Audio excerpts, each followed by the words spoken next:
So I'm curious if one really goes deep with the who am I question, do these other questions still exist? Is there anything that even wants to ask these other questions?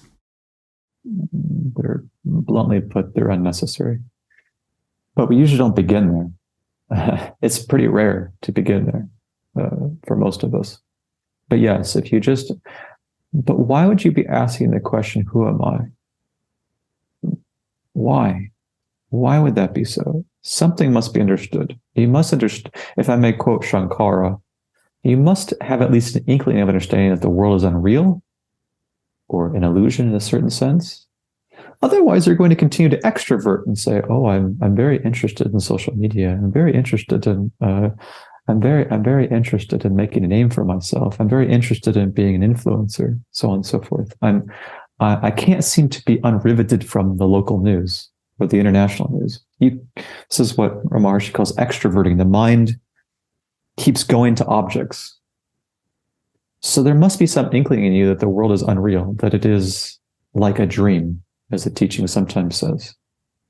No more real, no less real than the dream or the 5 to 7 dreams had last night. There must be some inkling about that. There must be at least some inkling that only Brahman is real. There must be some inkling about that in order to ask the question, who am I? And there must be at some point the understanding, and this is not an inkling anymore, that Brahman is also the world. So that's the first part's called discrimination. Brahman is not the world. What Brahman truly is, or the ultimate truly is itself, is the only reality. And then there's a realization that the world is also reality. What I'm trying to get at is that that is not usually a place where most people begin. This is usually why there's some account of rebirth, right? That it took thousands upon thousands of births, great karma yoga, and things of that sort. That you can either agree or disagree with that explanatory account. It doesn't really matter, but it's an attempt to try to describe why there are what are called ripe aspirants, really ripe ones, and unripe ones in this lifetime. Why are there some who, in the face of one instance of suffering, think, who am I? And you can find this among certain Chan and Zen practitioners, that there's a natural koan that arises. What is the source of all this? How do you account for that? It's a mystery. Some go right to some version without any help whatsoever, really, of spontaneous self-inquiry. That's what happened to Sri Ramana. That's what happened with others too. But most of us don't. So that's why we end up having usually some metaphor that life is a journey, if I may use that provisionally, right? And then on this, so I'm someone who's on a journey, I'm on an adventure, etc. Throughout the course of this life, I first meet with various kinds of guides and teachers as kind of building as Raman in the novelistic tradition. All that is just a preamble. It's just a complete long preamble to getting to the trailhead. And the real trailhead is, who am I? What am I? What is all this? You might say, in short, that there has to be a fair amount of brush clearing in order for that question not only to arise, but to be taken really with the utmost earnestness. Otherwise, it just seems like a Monty Python skit.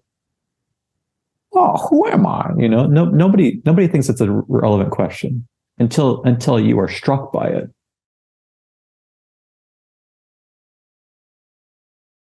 Yeah, it's almost like why that's not a serious question. I think is that it's almost like it's like so self-evident. It's so obvious who I am. It's so obvious that I'm over here and I'm this separate being, and it's just like such an obvious thing. So it's not something we necessarily look at.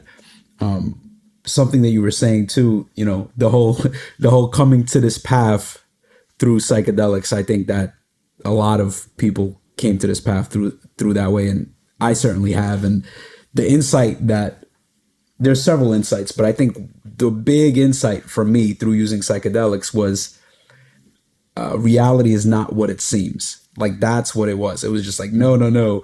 Like whatever you thought is real, you know, however you conceptualize it, however you understood that, no, no, no, you got that wrong. And for me, that was kind of like the crack in you know in my understanding. That was just like whoa. So maybe I don't know what's going on here. Mm-hmm. Quite. I want to return to the so-called obvious or self-evident answer. So if we ask the question, who am I? The mind has some answers. I have a name. I was born. I'm going to die. I'm a body or a mind or body-mind composite. I'm a certain personality or a character. All those answers fail. They fail to stand up to what Sri Atmananda Menon would call higher reason, which is a very beautiful way of actually doing the non-dual teaching in a highly philosophical, but let's say more than philosophical way too. Each of them fails. You have a name, the name is contingent. Did you have a name while dreaming? Did you have a name in deep sleep? No. But you undeniably are. Therefore, you are in the presence or the absence of this name. Well, consider the possibility that you are the body. The body is changing moment by moment. Are you changing moment by moment? Is what you are, that is to say, changing moment by moment? That comes up with some pretty preposterous results. That there's self one at time t1, self two at time t2, self three at time t3, and so forth.